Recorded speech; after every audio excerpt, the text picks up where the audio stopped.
Welcome to Remarkable Conversations, real conversations with neurodivergent women. I'm Becky Smith, a neurodivergent life coach. And I'm Vanessa Victor, a neurodiversity facilitator. And together, we're co-founders of Remarkable Minds. Now, we've been friends for more than 20 years. And over that time, we've had so many conversations about how differently people can experience the world and how being neurodivergent really shapes that experience. So I'm dyslexic and ADHD. And I'm neurotypical. And together, we really do bring two different perspectives and experiences to these conversations. Now, some of these episodes are conversations between the two of us. And others are conversation with neurodivergent women or experts sharing their experiences and their wisdom. Yeah, so we really hope you enjoy the conversation. Thanks so much for being here. Hi there. Welcome to Remarkable Conversations. I'm Vanessa. I'm Becky. So today we want to talk about tools, because people come to us and they're like, what tool have you got? What strategy can I use? But here is the thing. If you just have a tool, it isn't actually going to make the difference that you need, and it actually isn't going to work. That's what we're going to talk about today. Absolutely. Which sounds counterintuitive, doesn't it? Because I think for many people who are neurodivergent, whatever stage of your career that you might be at, or whatever stage of life that you might be at, you've sort of been told that your neurodiversity is the problem and that you need to just find the right tools and strategies, and then you can stop being so neurodivergent and start being more neurotypical. Oh, yeah. You know? We were doing a workshop earlier this week, and there's one part in it where we've got some spelling mistakes on purpose, and we use it as a learning experience. And always someone from the audience says, oh, they should just use spell check. And I always laugh because, yes, I'm dyslexic, but I'm actually a really good speller because I can visualize the word. If I don't know how to spell it, or I've typed too quickly and I've got the letters in the wrong order, spell check doesn't pick it up anyway, because spell check can't figure out what I'm trying to say. Absolutely. Everyone says that. There's always someone that says you should have used spell checker. Yeah. So no, spell checker doesn't work. Absolutely not. No. So I think the thing is, there is this want or need that people have. It's like, okay, I'm really bad at time. I just need a tool that's going to help me to do this. Okay, I can't prioritize. I just need a tool or a strategy to do this. Or an app, or a planner, or a diary, or any of those things. Yeah. And I think the thing is, we are here to say, in our years of experience, actually you don't need another tool or another app. Controversial. It is a bit controversial. It is. What we actually recommend is going through a process. So we have a process that we take everybody that we work with through. And that process is awareness, acceptance, and then action. So action is actually the last bit of the process, and it's the third thing that you then go and need. There you go, there's my dyslexia tripping my words up. It's the final stage of the process. That's what I was trying to say. Absolutely. But I think it's really interesting, when you start working with coaching clients, they come to you for a particular need because they're having a particular problem, and they feel like, come and have some coaching and get a tool, get the right strategy, and then everything will be fine, and they can go out and they can be more neurotypical, and their neurodiversity won't bother them anymore. You always have to start with explaining that there is a process that you need to go through, and that process does not start with the tool. No. The process starts with the awareness, because once you have the awareness of what's going on, like if you watched our last episode, we were talking about having awareness that maybe you're not listening as efficiently or as effectively as you could be. That is the starting point for every change. You have to have the awareness that something's happening and understand why it's happening. It's not just that you're not good at listening, or it's not good that you're not good at time management. It's not that you're not good at prioritization or organization or focus or any of those things that you might be believing that you're not good at. There's a reason why those challenges are happening, and once you understand why those challenges are happening, then you can move on to the next step, which I think is almost the most important step there. Absolutely. And I think so many other especially apps, I guess. Let's talk about apps, because there's so many of them at the moment. They promise, oh, this will change, this will change. But for me, you actually need to have that foundational change inside of you first, and then you change the external. And that's why our process really focuses on that beginning point of awareness. And you're actually right, awareness is actually really powerful.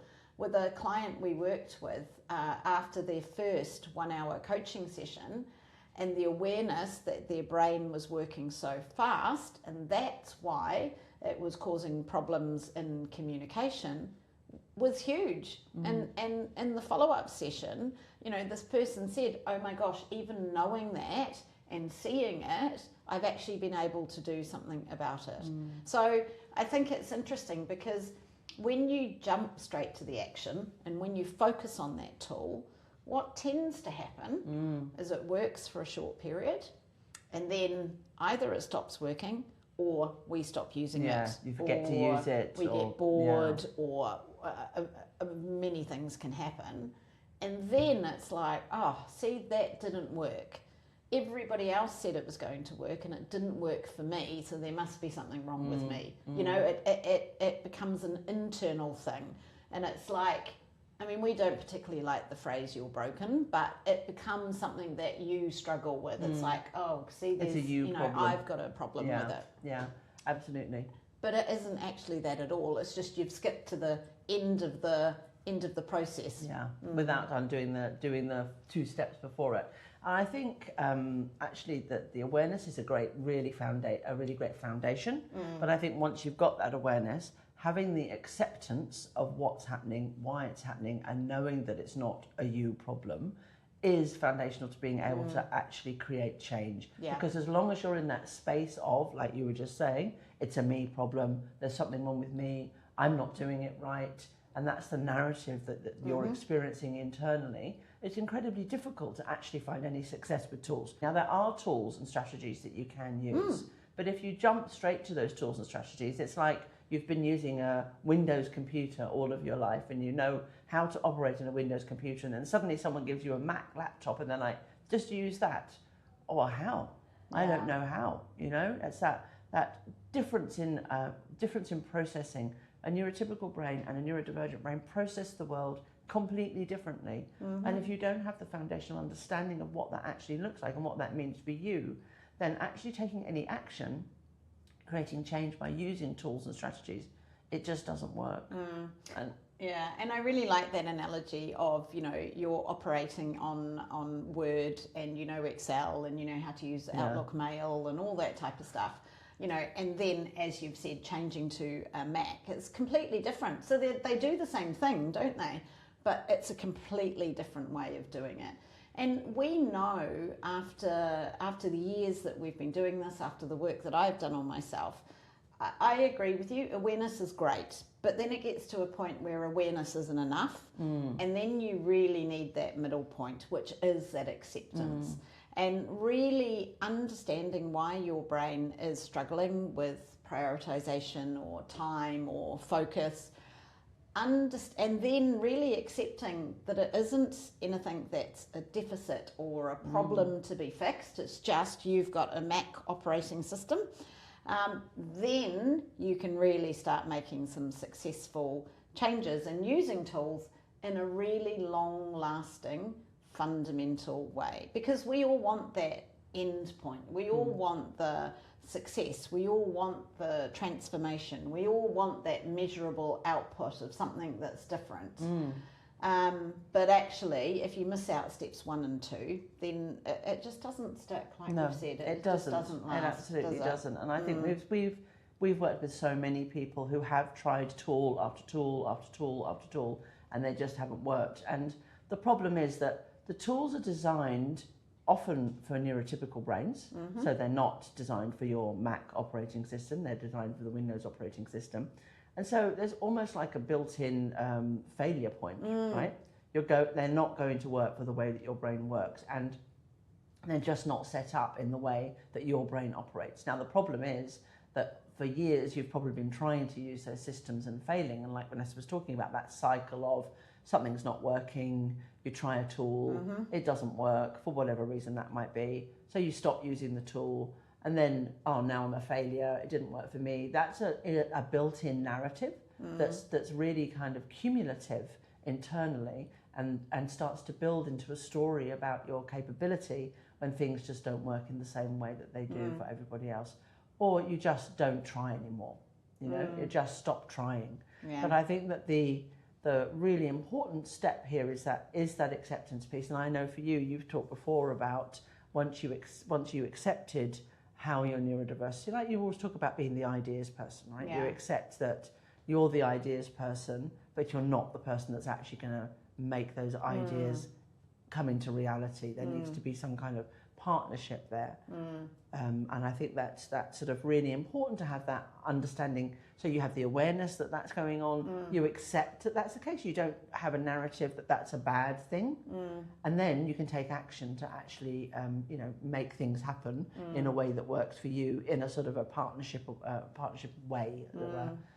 It's so true, and what I'm thinking about is, you know, especially in the world of work, there's all these profiling tools, right? Like Myers-Briggs and DISC, and I saw another one, Frost or something. I don't know what that is. There's loads of them, isn't there? There is loads of them. And I think it's interesting because doing that as a profiling tool, you know, people accept, okay, you know, DISC, I think there's D-I-S-C. That's probably why it's called DISC. So, you know, you're a driver or you're a... Instigator. Oh, there you go. Or whatever they stand for. And then you get this report saying, okay, so these are your strengths and these are the things you need to work on, and then these are the ways that you interact best. And I think it's really interesting because we accept that, don't we? But why don't we just do the same for neurodiversity? Because that is essentially what's happening. You'll meet ADHD people who are great at ideas, as you've just said. The point for me was when I understood that I actually can't make all of those ideas happen, and actually I'm okay with that. And sometimes it's okay to have the idea and let it go, which is one thing I'm learning to do, because I have spent my whole life having ideas. And often, you know, someone will talk to me about something and I'll have an idea and I'll fire it off and kind of talk to them about it, and then I'll think it's up to me to make it happen. And I used to do that all the time. It just puts so much pressure on myself. And the reality is there's no way I could create all of these ideas. God, imagine if you could. Oh. You'd be a little husk. We don't even want to go down there. But I think you're right. It was actually accepting. Okay, I've got the awareness. I'm an ideas person. But you're right. It was actually that acceptance that just because I have all the ideas, I don't actually need to make them all happen. And I need people with other skill sets to come in and take my idea into a reality. And I guess that's that parallel to the DISC profiling, right? It's understanding what my talents are, understanding you know, the different strengths, but then just accepting it. And I think it is true. I think you're right, and I think there's another sort of level to this as well, and that's that sort of external judgment that you might experience in all sorts of environments, home environment, work environment, because I think when you're neurotypical and you have sort of quite strong, you're neurodivergent and you have quite strong neurodivergent traits, so like for you having ideas all of the time, and then actually not being able to make them happen, that can come with judgment from people. You know, that, oh, another idea, oh, that's another thing that you're not going to make happen, or you're so unrealistic. That is a narrative that it is really easy to internalize, and that's why that acceptance piece is so important, because if you can distance yourself from that judgment and just know in yourself that, yes, I am the ideas person, that's not a bad thing, then it enables you to be able to take some action.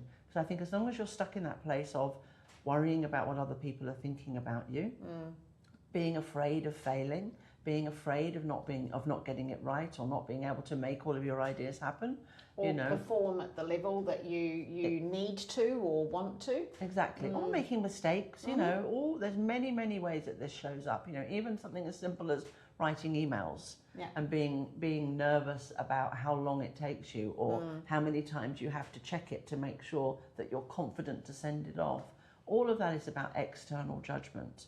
You know, and I've seen lots of people now are starting to have those sort of signatures on their bottom of the email saying, you know, I'm dyslexic, and so if there are spelling mistakes in this email, you know, not apologising, but just saying that's why, you know. And I think if we can start to stand in that and start to sort of be accepting of our challenges and not be so afraid of what other people might think of that, then that allows us to find the right tools and strategies so that we can lean into natural talents and actually be able to be successful, because that is the way to find the best success in life. Yeah. Not to be trying to be something that you're not, but actually by being more of what you already are. And knowing your blind spots, right? Knowing your weaknesses and being okay with them, you know, exactly as you said. You know, I know another one for me is sorry, let me get my thoughts in order. I can always do more, okay, in my head than I can in reality. So I'll go, yes, I can do, you know, drop my car to the mechanic and take the dog for a walk and, you know, write that presentation and do this. And understanding that because I could see everything quite quickly in my mind, it meant for me I didn't really see the sequence or the time it would take. You know, understanding that and then saying to someone else, oh, okay, well, actually, I'm not the person that works out the best way to do things, so... or the best sequence of time, or the best sequence the of order time. that things need to be done in. Yeah, but doing it without that shame. You know, the experience of shame is something that many neurodivergent people have all the time. And I think what I've really found with people that I've worked with, no matter where they are, whether they're at the C-suite level or whether they're starting their career, that experience of shame is still internalized. It's still there. And I think that's what the acceptance piece does. It reduces that shame that you're experiencing and allows you to, as I said, you know, be more you and not try and be more neurotypical, because that's what those tools are all about. The tools that you've been using or the tools that you've been trying previously are really about trying to make you more neurotypical. And that's never going to work. You're just going to experience failure upon failure upon failure, which adds to the shame.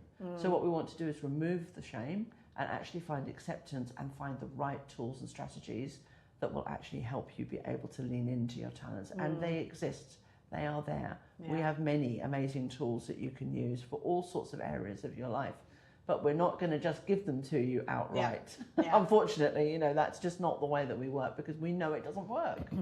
And I think it's really interesting because you know, you can move past that shame. I think that's the thing. And I really like that idea of being more neurodivergent almost. And that is actually the place where you're going to find more success. And you know, there's obviously the term that we all use now, masking. But imagine you don't have to mask if you don't want to. And getting to that place, that's actually going to be much more effective than the latest app that helps you manage your time. Yeah. And I think that's the thing, right? Shame is such a debilitating emotion and behaviour. And all of us have it at some level, okay? Everybody. But I think for neurodivergent people, it gets highlighted again and again and again. And it's really something that we battle with. And that's why our process of awareness, acceptance and action deals with it. Because once you remove the shame, and you can do it, that's actually how you unlock your focus, your talent, your ability to be as successful as you want to be. Because shame really does hold you back. It absolutely does hold Even you if back. you're hiding it very well. Exactly. It doesn't matter how well you're hiding it. If you're experiencing shame, then that is really going to be a barrier to success in whatever you're trying to do, whether that's, you know, work, career, relationships, family, anything, you know, because you're not being your true self.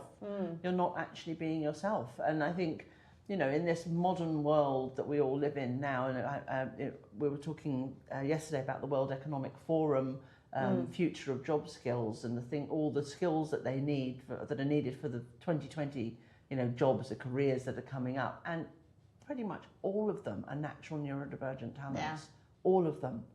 But if you're in a place where you're not able to access those talents because you're trying to mask, you're trying to hide, you're trying to use neurotypical tools or you're trying to make yourself more neurotypical, you're not tapping into those natural talents that the world and of work and everybody just needs more and more and more right now. So I think it's really important to do this work. It's really important to manage that shame and to sort of have that awareness, that acceptance and the action piece so that you can go out into the world being yourself and contributing to the world more effectively.